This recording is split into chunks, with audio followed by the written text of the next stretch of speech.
Social phobia is persistent and irrational phobia that relates to other people. It is called social phobia. So again, it is persistent, it is irrational one. I have told you the meanings of these two terms, but it is related with the social gatherings. It is related with the people.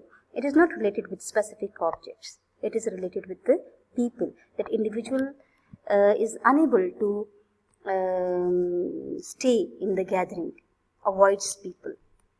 Person suffering from this phobia avoids any activity that is to be carried out in the presence of people. For example, speaking on the stage or public speaking, eating at public places.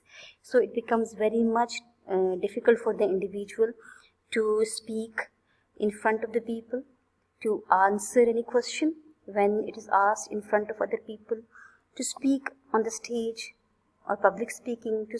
For example, students, they suffer from this when they have to speak or answer in front of their classmates, because they suffer from this feeling that they will be criticized, they will be humiliated, they will be laughed at.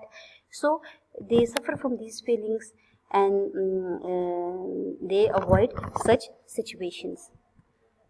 So person avoids the situation where he is center of attention or may be viewed critically.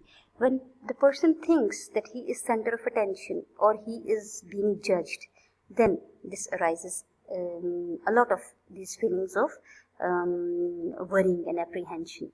So people, they become very much conscious that how they are being evaluated and criticized, and because of this factor they avoid situation. Social phobia may relate to general or specific situations.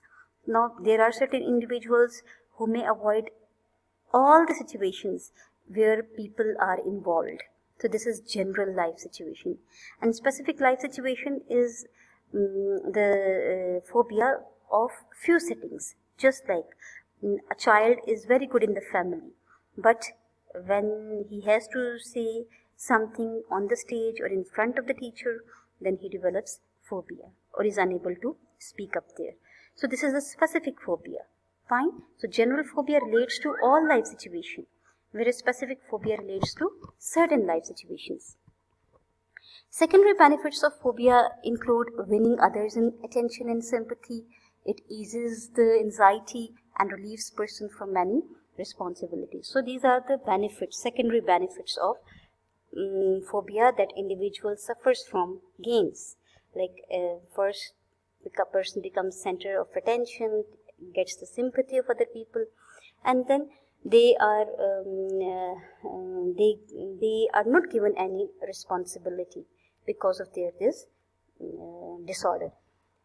It is more common in children and adolescents, and as compared to males, it is more common among females. So this is the prevalence, that how it is prevailing in the society, that women or girls, they are the more sufferers, and it develops in childhood, then it moves to the adolescence, because adolescence is the age where there are a lot of social gatherings.